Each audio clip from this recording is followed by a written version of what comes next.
سعودی عرب کی وزارت حج و عمرہ کی جانب سے گزشتہ 10 سال کے دوران حج و عمرہ کی سعادت میں سر فہرست رہنے والے ممالک کی ایک فہرست جاری کی گئی ہے۔ اس فہرست کے مطابق پچھلے 10 سال کے دوران حج و عمرہ کی سعادت میں مصر پہلے اور پاکستان دوسرے نمبر پر رہا ہے۔ جن مسلمان ملکوں کے شہریوں کی زیادہ تعداد نے حج و عمرہ کی سعادت حاصل کی، ان میں انڈونیشیا کا تیسرا نمبر ہے، ترکی چوتھے، بھارت پانچویں، اردن چھٹے اور اس کے بعد علل ترتیب الجزائر اور ملائیشیا کا نام آتا ہے۔ رپورٹ میں گزشتہ 15 سال کے دوران حج و عمرہ کے لیے سعودی عرب آنے والے غیر ملکی مسلمانوں کی تعداد 60 ملین بتائی گئی ہے۔ گزشتہ چند برسوں کے دوران عمرہ کی ادائیگی کے لیے سعودی عرب آنے والے مسلمانوں کی تعداد میں مسلسل اضافہ ہوتا رہا ہے۔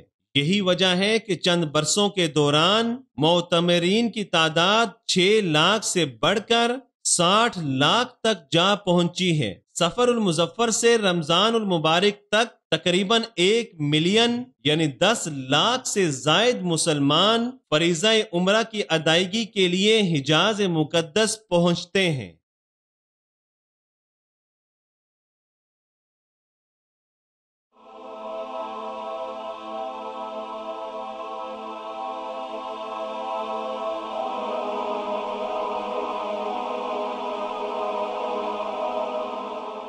ایمان کی کرن، ہدایت کی شمع، رسالہ اردو۔